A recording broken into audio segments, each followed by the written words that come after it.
Yesterday's primary election got us one step closer to learning who will become Florida's next governor, U.S. Senator, and fill several other key positions. But we also learned the state will see a change in another important role, with Governor Ron DeSantis announcing that Florida Director of Emergency Management Kevin Guthrie resigned to become Jay Collins' running mate.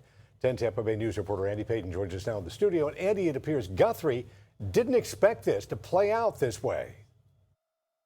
Yeah, this is kind of a shock. Guthrie was only Collins' intended running mate for about 24 hours, and there was technically no requirement for him to resign before the primary.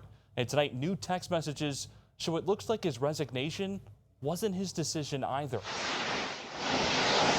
Tonight, in the midst of hurricane season, questions are swirling over Florida's top emergency manager's resignation, with Governor Ron DeSantis announcing that longtime director Kevin Guthrie has resigned after Lieutenant Governor Jay Collins announced Monday that he'd be joining his gubernatorial ticket as his running mate. He didn't ask my advice on doing that foray. I probably would advise them to maybe handle a little bit differently. But messages sent from Guthrie and his team obtained by Florida Politics suggest it wasn't his choice either, saying, "I knew my choice was a gamble and even a long shot, but I never imagined that I would lose my job for being added.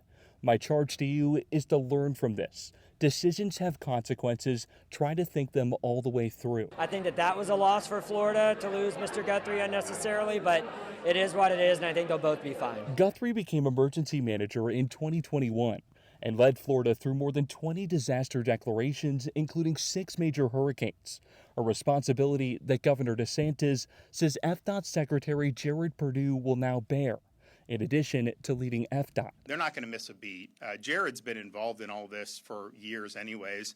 FDOT is a big partner in emergency management.